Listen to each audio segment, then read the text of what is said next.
pleasure to be with you today as part of your Free Iran Global Summit 2021.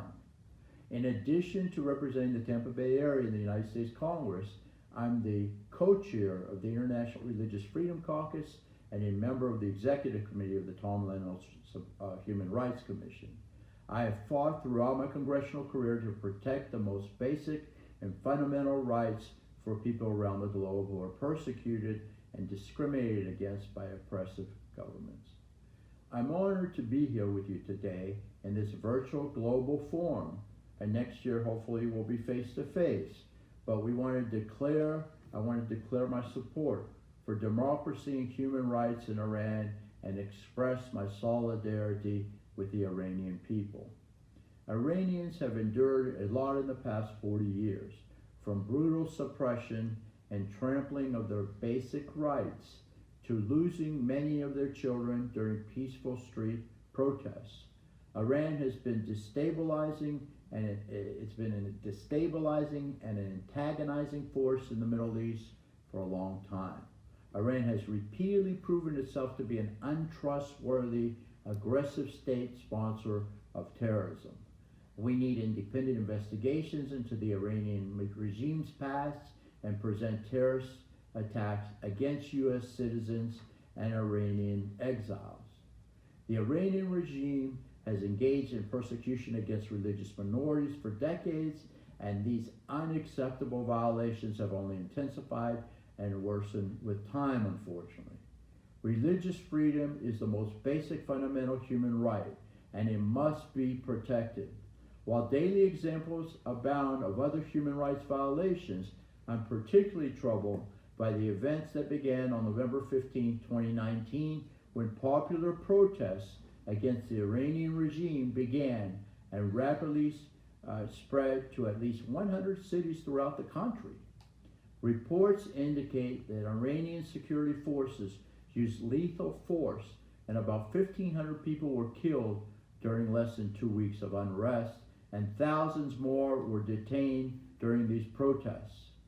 Throughout history, humanity has encountered many faces of evil. Our brightest moments as an international community have been those in which we present a united front in our efforts to identify and eradicate its presence.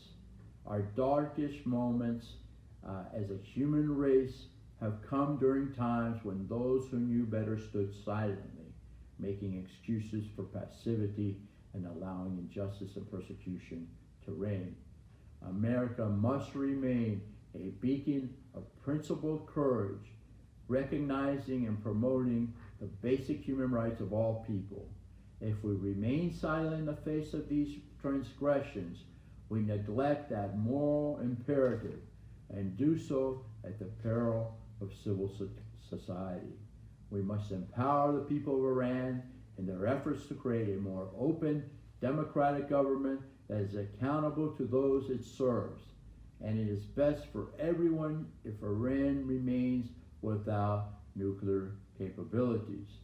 I also believe we need to make sure not to make hasty decisions that unnecessarily escalate tensions between the United States and Iran. However, let me be clear, Iran is not our friend, and indeed poses one of the biggest threats to our national security than any other nation. The time has come for a new approach in how we interact with Iran. Iran must be held accountable for its bad behavior, and the U.S. must take a firm stance that further misconduct will no longer be tolerated. I'm proud to be one of the original co-sponsors of H.R. 118, which expresses support for the Iranian people's desire for a democratic, secular, and non-nuclear republic. This resolution had overwhelming bipartisan support in the United States Congress, which demonstrates the will of the representatives of the American people in supporting a democratic Iran. Iran has a rich history, and the people of Iran deserve a representative government that works for them and has their well-being in mind.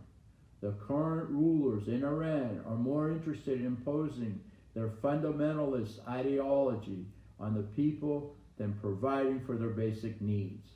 They have shown repeatedly that their number one priority is to export fundamentalism and spread of their hegemony over the region, and not the well-being of their people. The U.S. policy vis-a-vis Iran must be based on our commitment to human, women's religious, and of course, and minority rights, and our unwavering support for establishment of a democratic Iran. Again, thank you for inviting me to speak with you today and for your advocacy to bring about a positive change in Iran. We must not go back. We must continue to empower the oppressed and ensure that their voices are not silenced under this difficult time. The United States will always stand with those fighting for the right to free speech and democracy. We will continue to stand with Iranian citizens until their goal of a free and democratic society becomes a reality. And of course, they deserve nothing less. Wonderful people. I've met many people, Iranian people in the United States, that have done so many things and have been very productive in our society.